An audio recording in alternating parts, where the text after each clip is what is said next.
this prediction that's right up here. Being single most of my life. Or just yell at Larry Brooks like every other New York Ranger has. Sometimes in our lives, we have prejudices that cloud our vision. For me, one of those was not appreciating the greatness of Mike Emrick, also known as Doc. Mike Emrick, who had a special dedicated to him as the voice of hockey on NBC this week, that was fantastic, showing his influence throughout the sport. I loved Sam Rosen. I didn't like that I had to listen to the Devil Guy every time I heard the NHL on Fox. But something opens up your eyes. It was not only the fact that Mike Emrick was great at his job. He was absolutely phenomenal. The man described the game in a way that you could just close your eyes and feel the excitement and know what's going on. For me, this is a little bit of a personal thing. My cousin Phil was the sound guy for the New Jersey Devils. And when he was going to have surgery for prostate cancer, Mike Emrick called him up, walked him through what he's going to be going through, and took his time out of his day to just talk to the sound guy. There are definitely people out there that wouldn't have even thought about that for a second. They're the talent. They don't ever need to do that. But he took the time out for my cousin Phil, whose cancer went into remission and unfortunately came back and he lost his battle earlier last decade. But that allowed me to see the guy's a nice guy, give him a chance. And then, of course, thinking about other moments about that I can remember with Mike Emrick, hearing him say how Timo Solani looked pissed when he got traded from the Winnipeg Jets. Him telling a story about the radar gun built into the Foxtrax puck. And then he told a story about how Bobby Hull was once clocked at 120 miles an hour, which he assumed was the same radar gun that got him on I-95. There are so many stories that you could go with for Mike Emrick. He was able to describe the game so well. You felt the energy every single time. How good was he? Well, when the NHL moved to NBC, Al Michaels was working for NBC at the time. And there was a thought, maybe they'll get Al Michaels to do that, bring back that connection. And Al Michaels said, "Are you crazy? Mike Emrick is perfect for that. He's the only voice in hockey."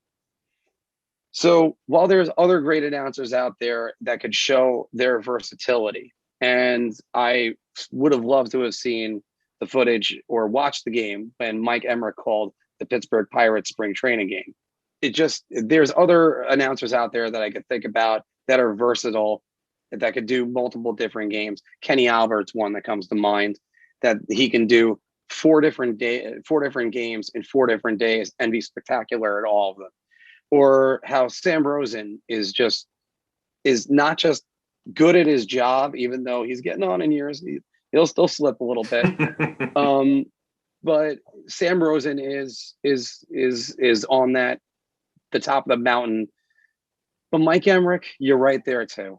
And it was a pleasure to listen to you for the last 25 years and really appreciate everything that you've ever done, not just for my ears and for my hockey sense, but truly for my family. And I appreciate that. So as I close with this, John, I'm going to say, what's one of your favorite Mike Emrick descriptive words? Caromed, jackknifed. For years, I have an old group of friends that I've played hockey with that I came across about like 15, 16 years ago. And one of my friends would always love when I would do like Emrick impressions because he just said wild things. And it was like, and one of my always favorite lines from Emrick goes, "And it would not go." And how excited he would get. And it was like, "Oh my," like he would get crazy. Like he would just get so loud. And I love Gary Thorne. Gary Thorne's probably my all-time favorite. I loved how versatile Gary Thorne was. I loved hearing that call with him, with Don Mattingly in the home run in the 95 playoffs for the Yankees. and Gary Thorne's, two of my all-time favorite calls are the Paul Kariya off the floor and on the board. Oh yeah, that's definitely one of them.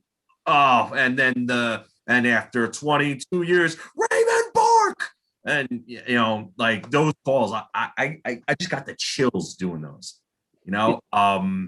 But Which, by the way, I just got to throw this one in there because Sam Rosen, the greatest call he ever made in his life, that he as a Ranger fan to a Ranger announcer, that is completely lost, and it drives me crazy, is Zubov drives it around. Zubov swings it around.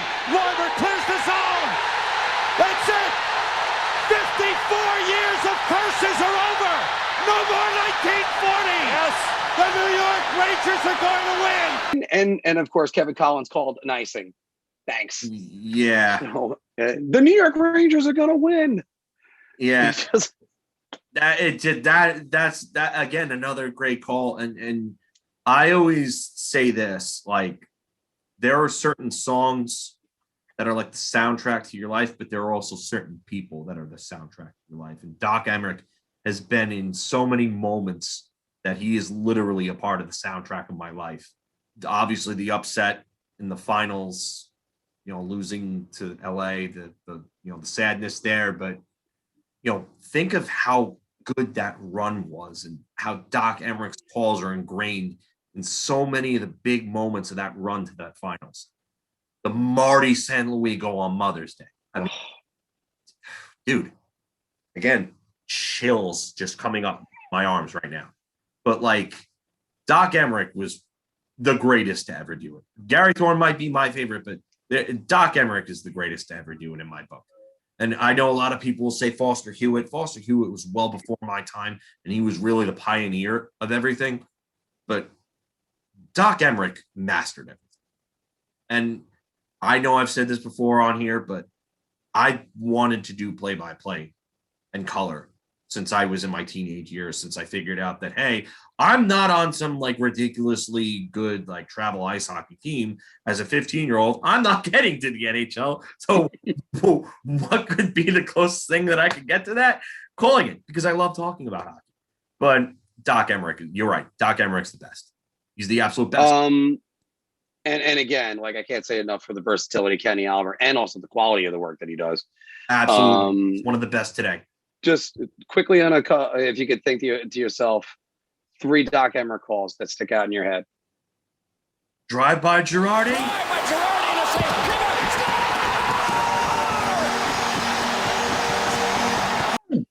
Yeah. The game 7 against the Capitals.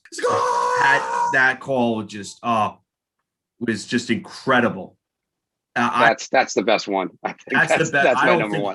That's my number one. Doc gets so loud for a Ranger goal. Yeah. Oh man.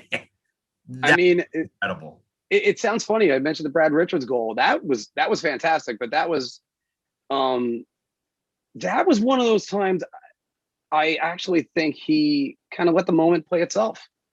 Like it was Delzato the shot. His shot blocked aside. Finesse move at the front by Callahan. Pumped in with 6.6 to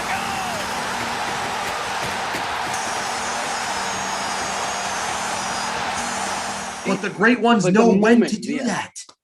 Yeah. But that one of Yandel to Girardi, a drive, save, rebound, score. Just, yes, I play it on the intro to this, which I stopped doing some intros because I want you to get to your videos faster. But it's God. I mean, you got the Marty St. Louis goal. By the way, as far as Marty St. Louis and Dominic Moore were like, I was like, I had the most touching moment of the playoffs, and Dominic Moore said, "Hold my beer." So yeah. All right. You can't say Mike Emrick was just the best. Yeah, he's just the best. I could think of so many calls. I can't think of another 2 that would really stick out as much as that one to me. And the St. Louis, yeah, and the St. Louis one probably just. And I got to say that the Marty St. Louis OT winner, I was there for in Game 4. So yeah, that was a great one. Second time, can't do it. Here's St. Louis moving in. that I could only I've imagine what listened his to that. call was like. And like I said, I was there too. Oh, well, again, I have that on the intro for a while. Sorry, I forgot about two more because his call of Henrik's blocker save on Vanek. It's Vanek with it though. Backhand's one in front.